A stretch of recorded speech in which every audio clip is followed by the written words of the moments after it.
नमस्कार, स्वागत आहे तुमचे आमच्या चॅनेलमध्ये। आवाज महामुंबईचा, शोध बातमीचा, कौल मनाचा। चला तर मग आमचे चॅनेल शेअर करा, लाईक करा आणि सबस्क्राईब करा।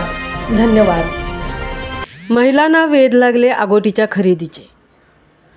मार्च महिना संपत आला की महिलांना आगोटीच्या खरेदीचे वेध लागतात। पूर्वी साधारणतः मार्च नंतर मे अखेरपर्यंत आगोटीची लगबग सर्वत्र दिसायची। पावसाळ्यासाठी तरतूद करताना कोकणी माणूस या काळात व्यस्त असे। कोकणात पूर्वीपासून शेती हाच प्रमुख व्यवसाय असल्याने पावसाळ्यात शेतकरी राजा शेतीच्या कामांमध्ये गुंतून जातो आणि त्यावेळेला शेतकऱ्यास अजिबात वेळ नसतो।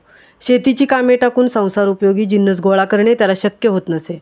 याशिवाय पावसाळ्यात नद्यांना येणारे पुरांमुळे होणारी नैसर्गिक पडझड, त्यामुळे गावांचे संपर्कही तुटायचे। त्यामुळे घरात कुठल्या दैनंदिन वापराच्या जिन्नसांची कमतरता होऊ नये यासाठी कोकणातील शेतकरी आवश्यक जिन्नस पावसाळ्यात भरून ठेवत होता। या गरजेतूनच आगोट ही संकल्पना पुढे आली। त्यामुळे आगोटीची तयारी ही मार्च महिना संपत आला की सुरू होते। पावसाळ्यात 4 महिन्यांसाठी संसाराला लागणारे साहित्याची जुळवाजुळव उन्हाळ्याच्या शेवटी केली जाते। या जीवनावश्यक वस्तूंनाच कोकणातील ग्रामीण भागात आगोट म्हणतात। ही बेगमी केली की शेतकरी शेतीची कामे करायला निर्धास्त होत असे।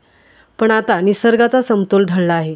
त्यात विस्तारण्याच्या नावाखाली जमिनी गेल्या सिडकोला, पण तरीही पावसाळ्यात 3-4 महिने पुरेल इतका दैनंदिन जीवनाला लागणाऱ्या जीवनावश्यक वस्तूंची खरेदी करून अनेक गृहिणी आपली आवड बेगमी करून ठेवतात।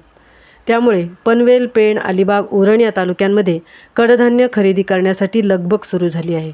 वाल, चवळी, हरभरे, मूग अशी कडधान्य बाजारामध्ये विक्रीसाठी आली असून त्यांची योग्य ती पारख करून महिला वर्गाची खरेदी सुरू आहे। त्याचप्रमाणे सुकी मच्छी, सुकट, वाकटी, बोंबील, आंबाड इत्यादी सुक्या मच्छीचीही मागणी बाजारात मोठ्या प्रमाणात होत आहे। त्याचबरोबर मिरची, गरम मसाला, हळद पावडर करण्यासाठीची गृहिणीची लगबग सुरू आहे। पावसाळ्यात लागणारे हे जिन्नस आताच्या या मार्च-एप्रिलच्या उन्हात कडकडून तापवून हवाबंद डब्यात ठेवले जातात आणि आगोटीसाठी गृहिणी निश्चिंत होतात। आवाज महामुंबईचा चॅनेलसाठी तृप्ती भोईर, उरण।